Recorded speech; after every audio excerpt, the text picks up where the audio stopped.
सबसे पहली बात,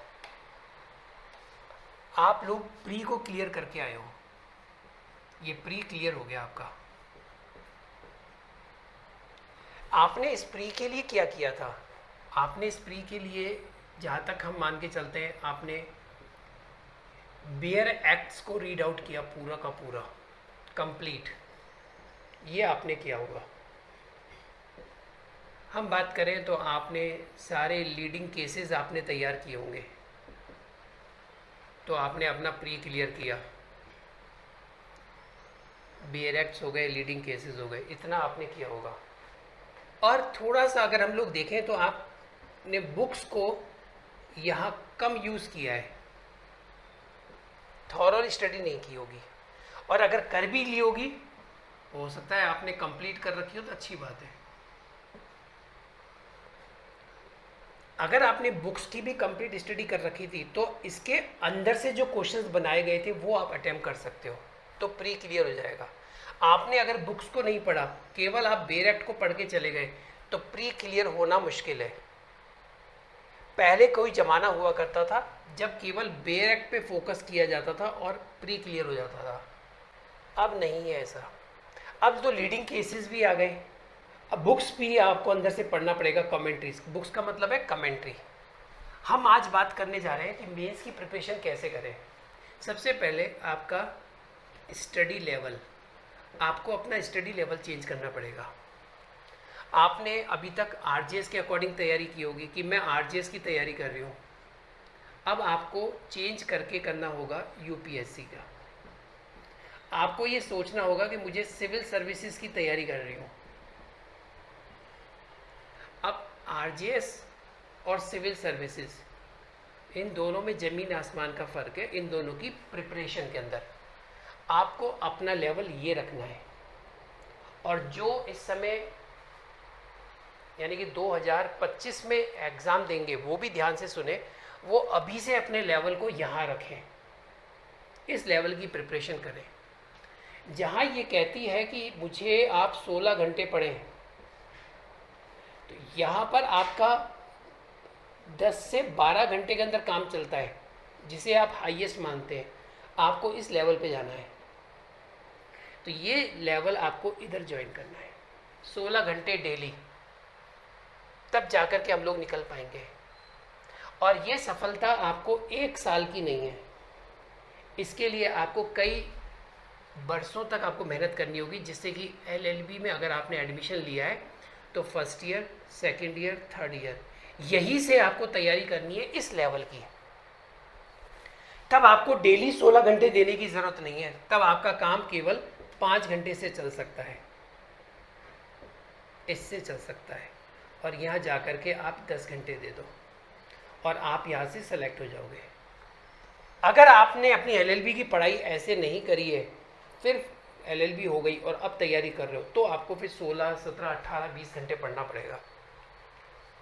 ठीक है, लेवल आपको पता चल गया कि मुझे लेवल यूपीएससी का रखना है। आगे चलते हैं। अब आपको पढ़ने के लिए मटेरियल की ज़रूरत है। मटेरियल एक वो मटेरियल है जो चेंज होता रहता है। जैसे नंबर 1, न्यूज़पेपर। न्यूज़पेपर आपको डेली पढ़ना है, और न्यूज़पेपर में आपको इंग्लिश न्यूज़पेपर दोनों रखने हैं, इंग्लिश और हिंदी।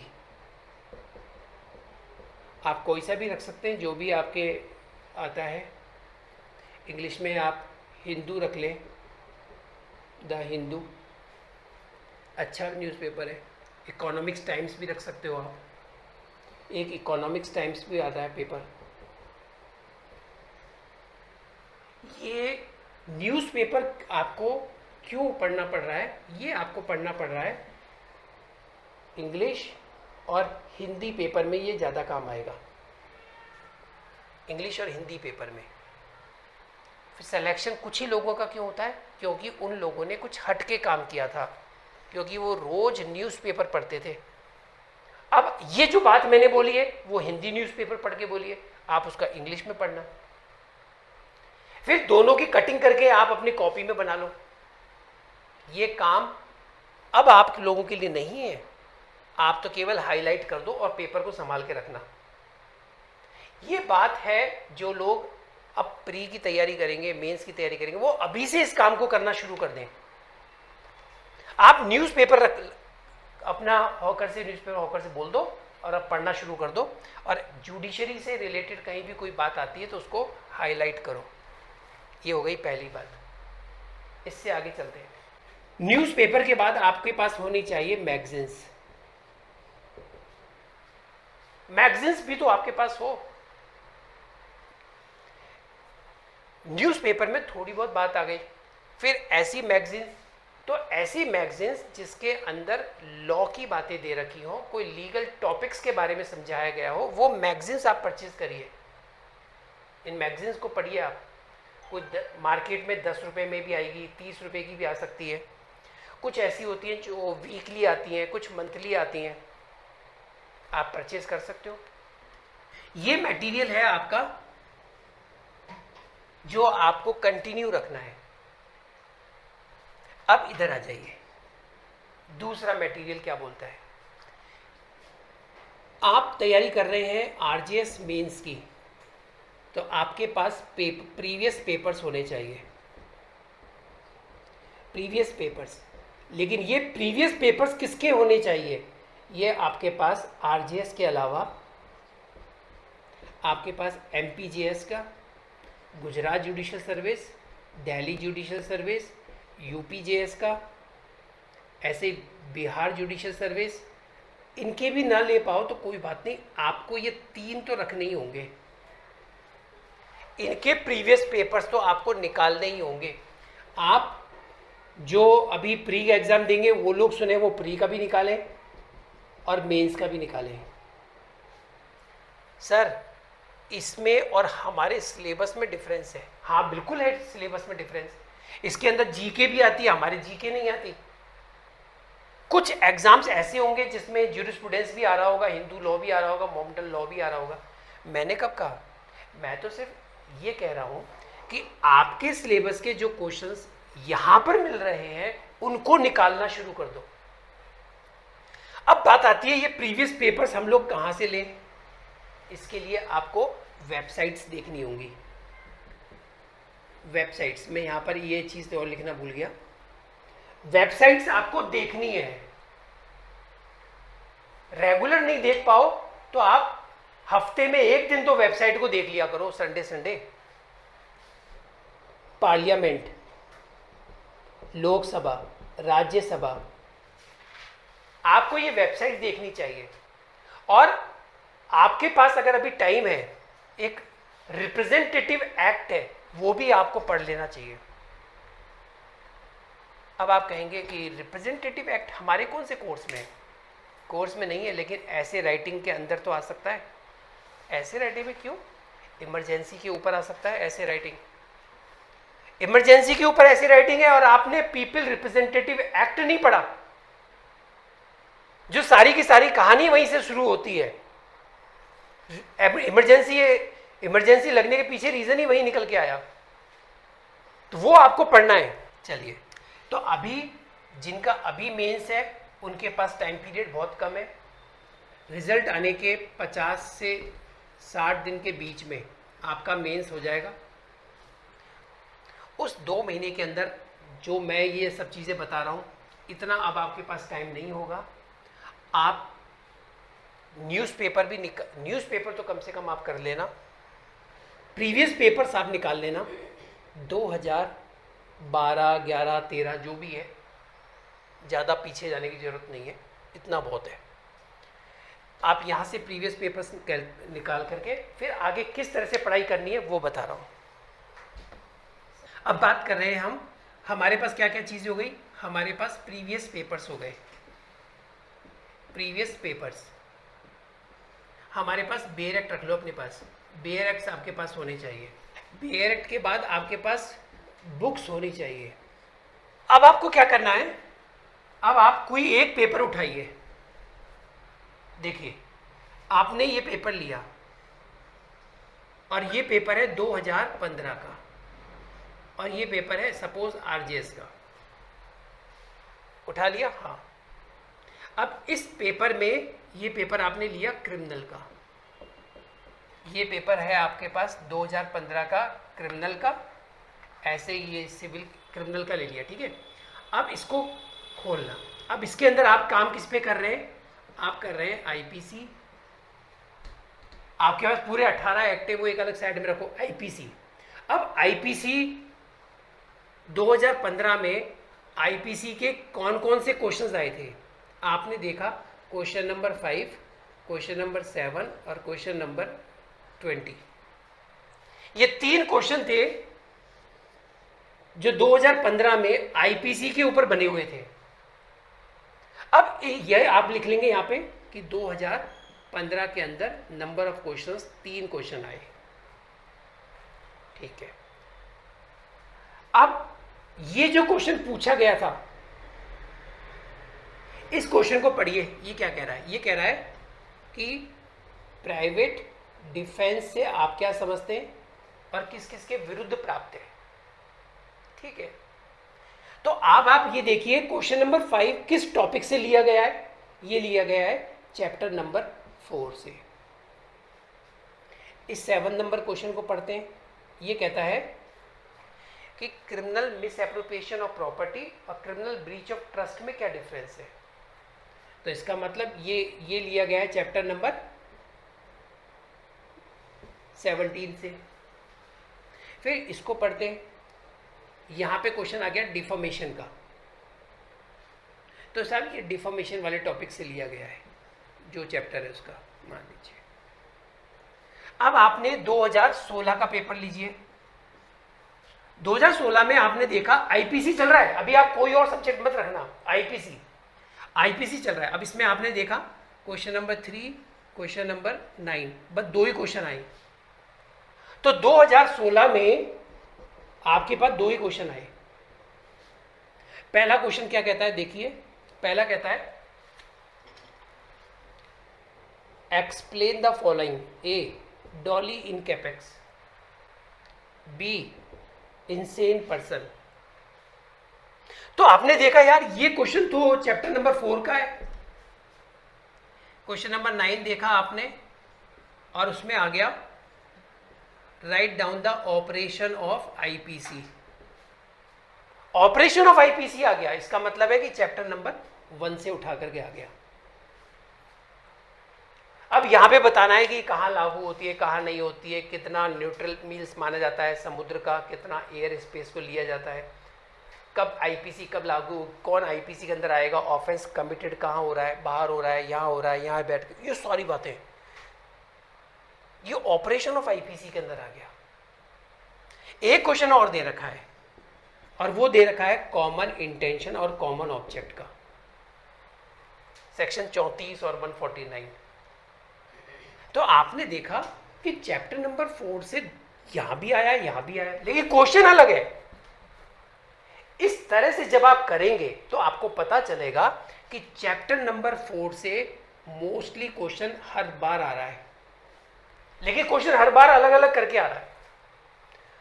और उसके बाद चैप्टर नंबर 17 है, कोई ये है, तो जिसमें सबसे ज्यादा से बार बार क्वेश्चंस पूछे जा रहे हैं, आपको क्या करना है, वो चैप्टर आपको थॉरोली स्टडी करना है, कुछ भी नहीं छोड़ना। आपको बुक खोलनी है, आपको बेरट खोलना है, एक एक चीज को पढ़ना है, एक एक शब्द को पढ़ना है। चैप्टर नंबर 2 से तो 5 साल में मैंने देखा कि एक ही बार क्वेश्चन पूछा गया है।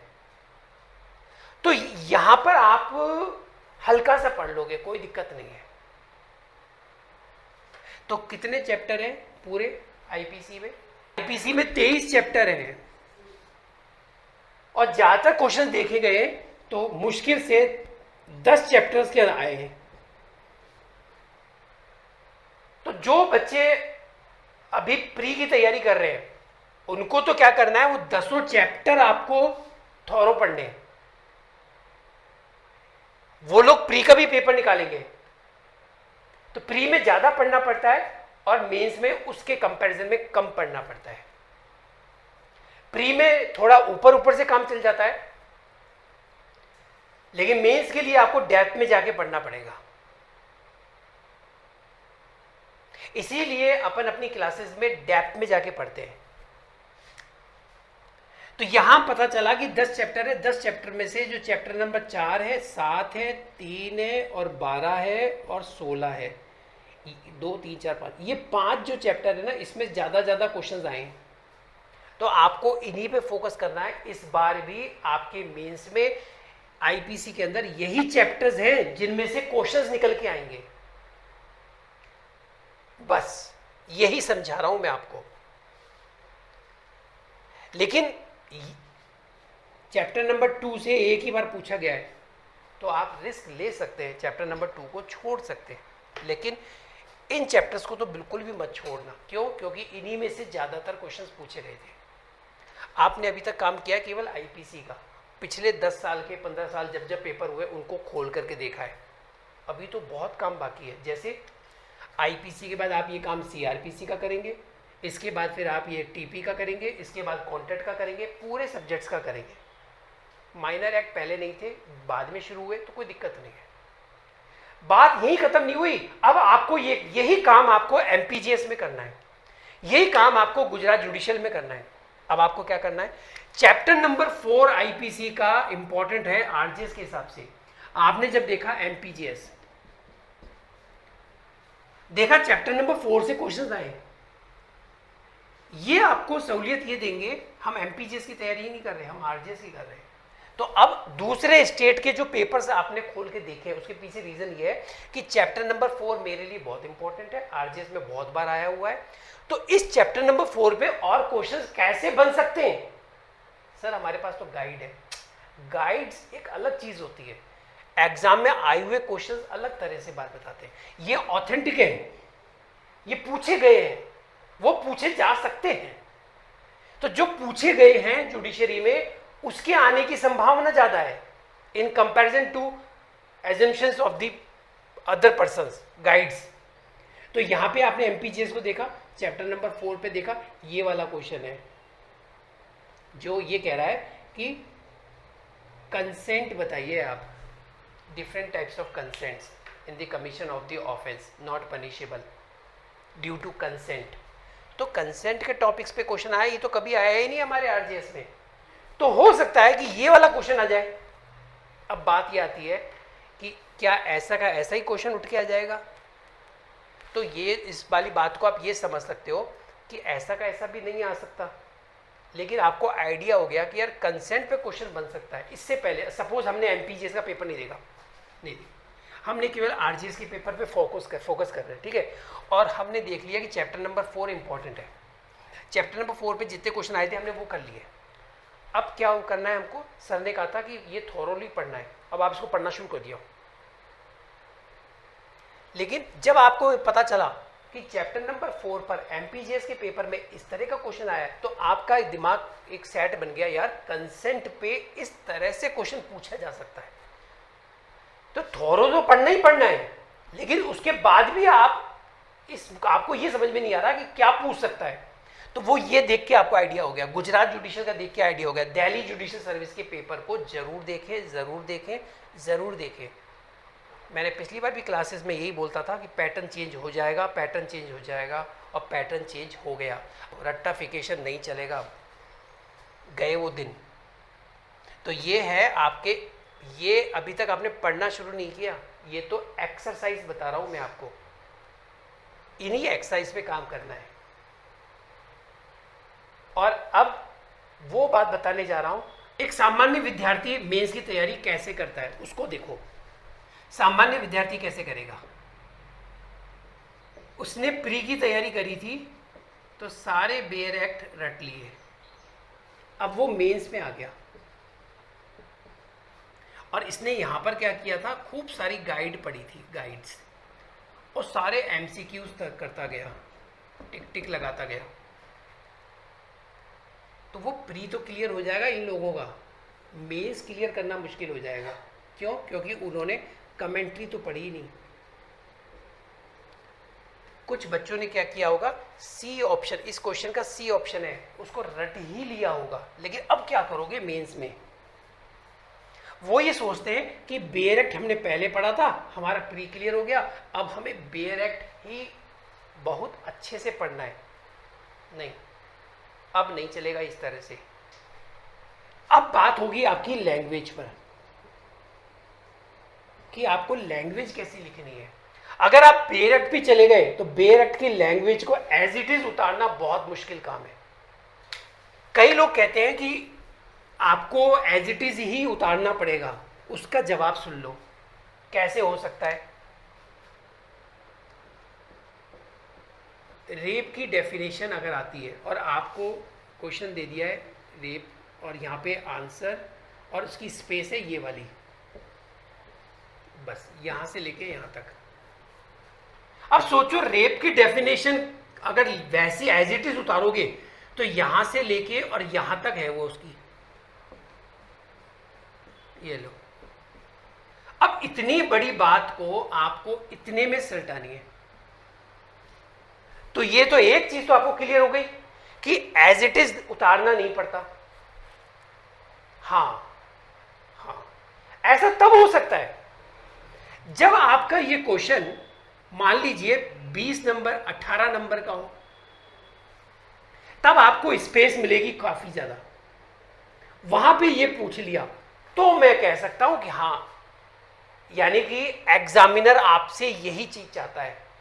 लेकिन एग्जामिनर ने वो चीज पूछी है जिसके लिए आपको पूरा पेपर चाहिए था, पेज, लेकिन जगह उसने इतनी सी दी है।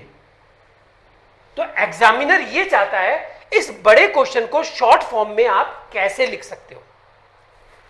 तो जब बड़ी चीज को छोटी में लिखनी होती है तो हमें कुछ बातों का ध्यान रखना होता है, और उसे कहते हैं एसेंशियल एलिमेंट्स। पहला होता है जिस्ट, सार, पूछना क्या चाह रहा है। फिर इसके बाद आप उसके आ जाइए, थोड़ा सा बड़ा कर दो तो एसेंशियल एलिमेंट्स आपके पास होने चाहिए। अगर एज इट इज, जैसे थेफ्ट की डेफिनेशन आ गई, जैसी लिखी हुई है वैसी की वैसी अगर यहां से लेके यहां तक कंप्लीट हो रही है तो लिख दो। सर यहां से लेके यहां तक कंप्लीट हो रही है लेकिन हमें एज इट इज नहीं आती, अब बताओ। क्योंकि अभी तो आपकी बात से ऐसा लग रहा है जैसे कि एग्जामिनर चाहता है कि एज इट इज लिख दो, हमें तो नहीं आ रही एज इट इज, अब बताओ हम क्या करें। तो अब सुनिए कहानी। वो यहां पे आपको चाहता है एसेंशियल एलिमेंट्स। किसी भी ऑफेंस के बारे में अगर पूछा जा रहा है तो उसके कुछ एसेंशियल एलिमेंट्स होते हैं, आपको वो लिखने हैं, वो आ जाने चाहिए। थेफ्ट की डेफिनेशन में 5 चीजें और आपने मेंशन कर दी, dishonest intention moves another property. Movable property नहीं करी, without the consent of the person whose possession property, वो नहीं लिखा। तो आपके 3 पॉइंट लिखे हैं आपने।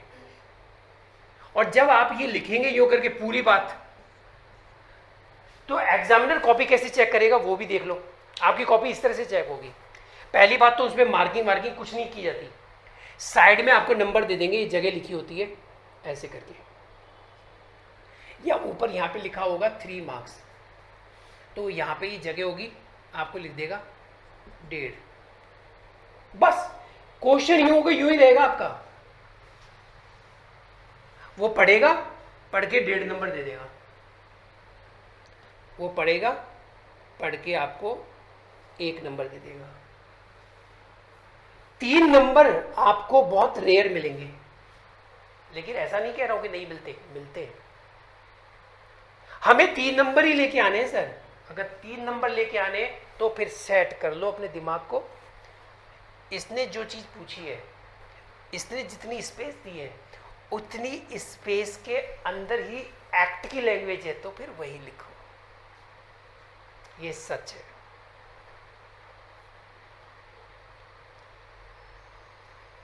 क्योंकि मजिस्ट्रेट बनने के बाद आपको शॉर्ट में ही लिखना पड़ रहा है, आना चाहिए, काम काम की बातें, इसलिए आपको ऐसी चीजें आनी चाहिए। हाँ, दूसरा, अगर मान लीजिए बेयर एक्ट में उसका जवाब बड़ा है, स्पेस थोड़ा दे रखा है, तो आप एसेंशियल एलिमेंट्स वाली बात पर आ जाना। उसने देखा कि आपको 2 ही पॉइंट लिखे, 3 तो लिखे ही नहीं, तो आधा नंबर दे देगा। वो उसके मूड पे डिपेंड कर रहा है कि भैया वो कैसा है।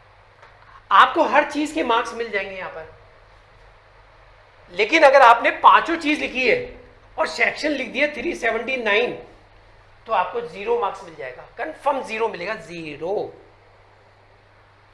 क्योंकि 379 में ये बातें है ही नहीं, वो तो पनिशमेंट है।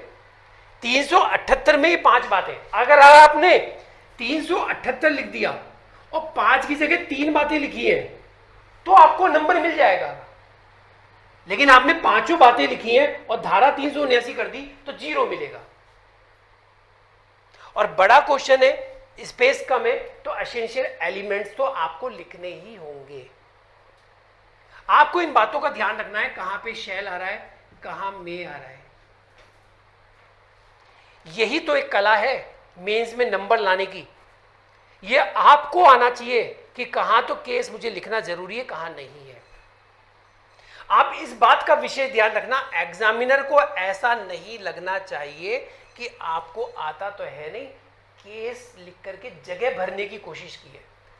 जिस वक्त एग्जामिनर के दिमाग में यह आ गया कि स्टूडेंट ने जगह भरने की कोशिश की है, तो वो नंबर काट लेगा। उसके दिमाग में यह मत आने देना बस।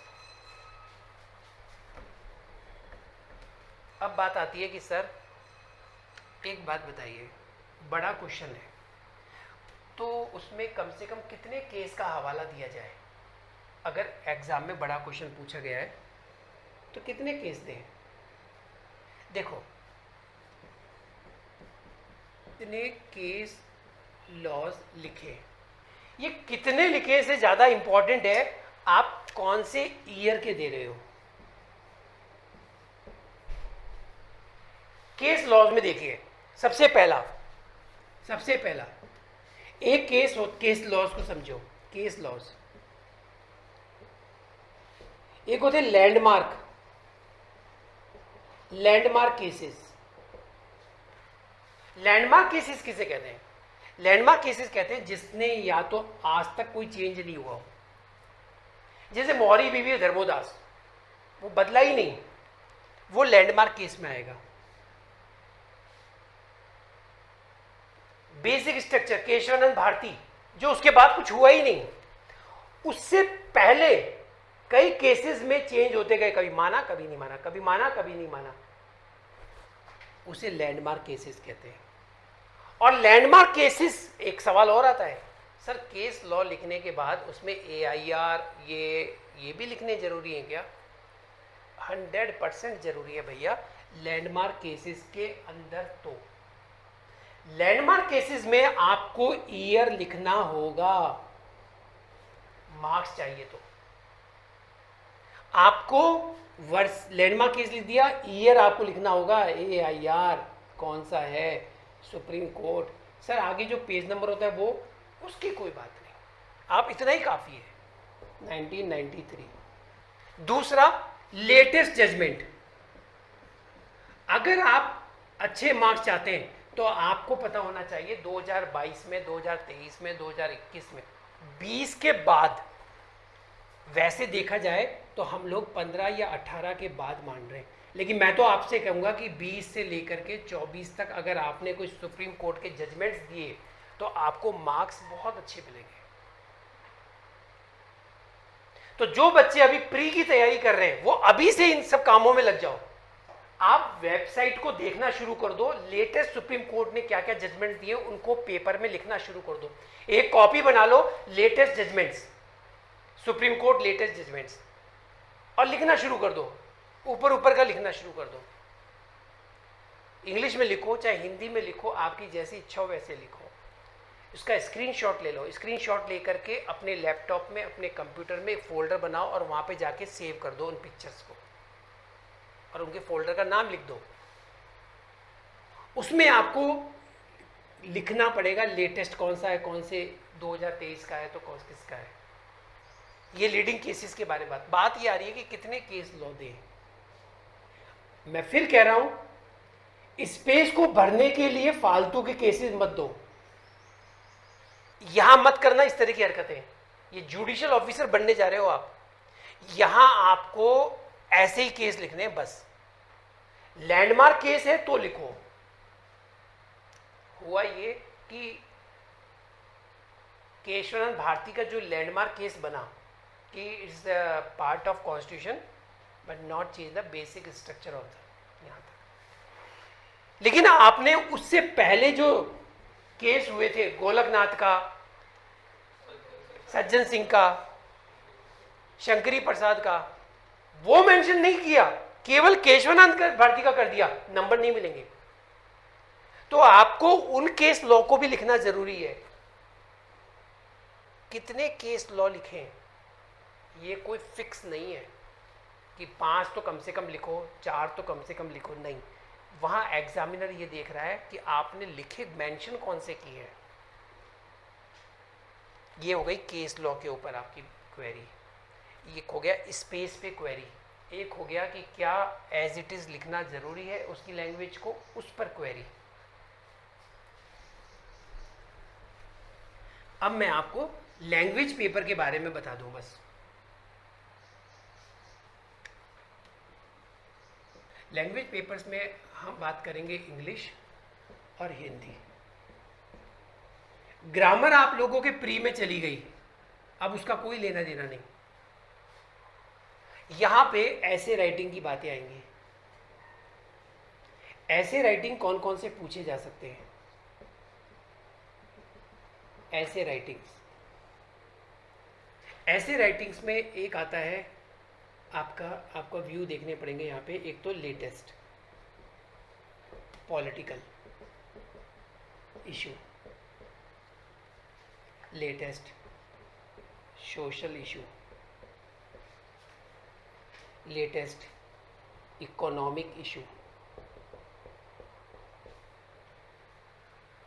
पॉलिटिकल, सोशल और इकोनॉमिक, ये 3 इश्यूज पे वो आपसे ऐसे राइटिंग पूछते हैं। ये 3 इंपॉर्टेंट है आपके लिए, चाहे इंग्लिश हो चाहे हिंदी हो। जुडिशियल पॉइंट ऑफ व्यू से, लॉ पॉइंट से, लीगल पॉइंट से, लीगल इशू इसके तो खैर होंगे ही होंगे। अब ऐसे राइटिंग आपसे पूछ लिया गया है, लीगल इशू में आता है जैसे जस्टिस डिलेड, जस्टिस डिनाइड वाली बात जो मैं बता रहा था। एक ऐसे राइटिंग है जस्टिस डिलेड, जस्टिस डिनाइड, और इस तरह की बात ऐसे राइटिंग के अंदर आपने अगर एविडेंस एक्ट का ये वाली बात नहीं बताई कि एविडेंस क्या चीज थी वो, not applicable, this act not applicable to arbitration proceeding. Arbitrator के सामने जो प्रोसीडिंग्स होती है वहां पर एविडेंस एक्ट एप्लीकेबल नहीं होता। जस्टिस डिलेड, जस्टिस डिनाइड में अगर आपने इसका हवाला नहीं दिया तो नंबर कहां से मिलेंगे? क्योंकि ये बताता है कि आर्बिट्रेटर को जल्दी से जल्दी, एज सुन एज पॉसिबल, उसको वो केस खत्म करना है, जल्दी करना है। अगर वो एविडेंस के उसमें चलेंगे कॉम्प्लिकेटेड प्रोसीजर में तो लेट हो जाएगा। इसलिए जस्टिस डिलेड, जस्टिस डिनाइड में इस तरह की बात आपको देनी जरूरी है, तभी मार्क्स मिलेंगे। ये ऐसे राइटिंग अदर कंपटीशन जैसे ऐसे राइटिंग मत समझ लेना, ये जुडिशरी के एग्जाम के हैं। आपने किसी ऐसे राइटिंग में अगर आपने केस का हवाला नहीं दिया तो आपको मार्क्स नहीं मिलेंगे। और आप जो गाइड देखने जा रहे हो ऐसे राइटिंग में, वहां पे केस लॉस कम मिलेंगे। क्यों कम मिलेंगे? क्योंकि वहां दूसरे एग्जाम्स की प्रिपरेशन को ध्यान में रखते हुए ऐसे की बुक बनती है।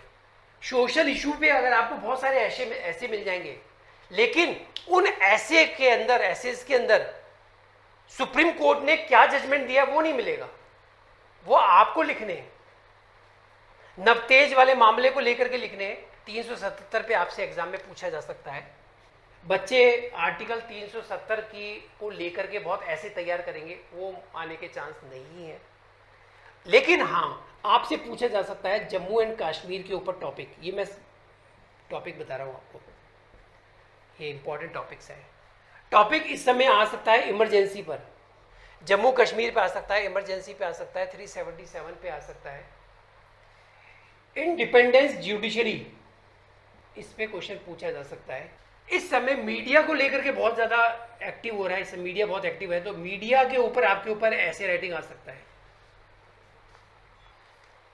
अब बात आती है हिंदी ऐसे राइटिंग की। बोले हिंदी तो बहुत ईजी, हम तो हिंदी बहुत अच्छी आती है, हमें हिंदी तो बोलते हैं, कुछ नहीं होगा उससे। वो हिंदी नहीं चाहिए जो हम लोग बोलते हैं, और वो इंग्लिश नहीं चाहिए जो हम लोग बोलते हैं। सब जगह खेल है शब्दावली का, वोकेबलरी। आपके पास वोकेबलरी होनी चाहिए। इंग्लिश का ऐसे लिखने में कुछ बच्चों को ये परेशानी होती है, क्योंकि वो पहले तो हिंदी में सोचते हैं, हिंदी में विचार आने के बाद फिर उसको इंग्लिश में ट्रांसलेट करते हैं, फिर वो ये सोचते हैं कहाँ पे आईएनजी लगेगी, कहाँ पे दा लगेगा। इतनी देर में समय निकल जाता है। आपको ऐसे राइटिंग तो शुरू से लिखना था, लेकिन हम लोगों ने पढ़ाई क्या करी होगी, ABCD, इसमें से ये टिक। तो ऐसी तैयारी करने वाले अगर आज मेंस में आए तो वो नहीं निकल पाएंगे ऐसे राइटिंग के अंदर, उनको मेहनत करनी पड़ेगी। और जिन लोगों ने पूरी स्टडी करी है, बुक्स पढ़ी है, जो केवल गाइड पढ़ के आए, ये वाली गाइड, उनको दिक्कत आएगी। और जिन्होंने एक्ट की लैंग्वेज को पढ़ा है, बुक्स की लैंग्वेज को पढ़ा है, उन्हें प्रॉब्लम नहीं आएगी। ऐसे राइटिंग के अंदर बस एक बात का ध्यान रखना, ऐसे राइटिंग आ रहे हैं तो उस ऐसे राइटिंग में नंबर 1 आपको केसेस मेंशन करने हैं, नंबर 2 डेटा। आपको डेटा भी बताने पड़ेंगे कि 2000 इतने में ये थे, अब ये थे, अब इसमें पोजीशन ये हो गई, ये हो गई। ऐसे राइटिंग के अंदर आपको सजेशंस भी देने पड़ेंगे अगर कोई सोशल इशू आता है किसी तरह का। आपने केस लॉ नहीं लिखे, आपने डेटा मेंशन नहीं किए, आपने सजेशंस नहीं दिए, तो ऐसे राइटिंग में नंबर कहां से आएंगे? आपने बस बता दिया बाल विवाह ये होता है, वो होता है, वो होता है, ये कुरूति है, ये फलाना है, ये ढेका है, ये ऐसा होता आ रहा है और ये होता आ रहा है। आपने प्रोविजंस नहीं बताया, आपने हिंदू मैरिज एक्ट नहीं बताया, चाइल्ड मैरिज रेस्टेंट 1929 आपने उसके बारे में बात नहीं करी, आपने चाइल्ड के वेलफेयर के लिए कानून पर क्या उसकी बात नहीं करी, आपने कॉन्स्टिट्यूशन का फंडामेंटल ड्यूटी नहीं मेंशन करी। क्यों? क्योंकि आप लॉ के स्टूडेंट हैं, इसलिए आपको मेंशन करना जरूरी है। और जो लॉ का स्टूडेंट नहीं है वो एक अलग कहानी सुनाएगा, वो जाएगा सोशलॉजिकल व्यू पे जाएगा। वो उसने सोशलॉजिकल साइंस जो होती है वो उसकी बातें करेगा, वो समाज सुधारक की बातें करेगा, वो थिंकर्स को लेके आएगा। आप लोग नहीं लाओगे, आप लोग लॉ के अंदर ऐसे दे रहे हो चाइल्ड मैरिज का, तो आपका व्यू डिफरेंट है और दूसरे कंपिटिटर्स का डिफरेंट व्यू होता है। आप लोगों को तो मेंशन करने पड़ेंगे laws, case laws, data, suggestions, और सबसे बड़ी बात कुछ वो आते हैं स्टेटमेंट्स। ये और याद रखना, स्टेटमेंट्स। कई बार ऐसे राइटिंग आप लोगों ने देखे होंगे, स्टार्टिंग इसी तरह से होती है, childrens are the flower of the nation, और यहां पे आ गया जिसने ये बात बोली, childrens are the assets of the nation.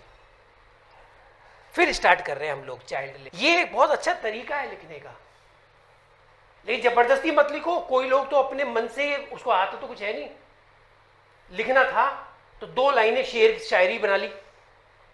जिसने जो बोला है ना उसका नाम लिख करके स्टार्ट करो तो बात है। कोई लोकोक्ति आई है, कोई मुहावरा बना हुआ है, उस मुहावरे से आप अपने पैराग्राफ को ऐसे राइटिंग को लिखना शुरू करो, वो आपको नंबर दिलवाएगा। Case law, data, suggestions, statements, इन चीज़ों को अगर आप अपने ऐसे राइटिंग में डालोगे तो आपको मार्क्स मिलेंगे। यही थे इम्पॉर्टेंट टिप्स जो आपको मेंस की प्रिपरेशन में ध्यान रखना है। मेंस की प्रिपरेशन के लिए, मेंस में आपका सिलेक्शन हो जाए, इंटरव्यू में आप चले जाएं, उसके लिए बहुत बहुत शुभकामनाएं। Thank you very much.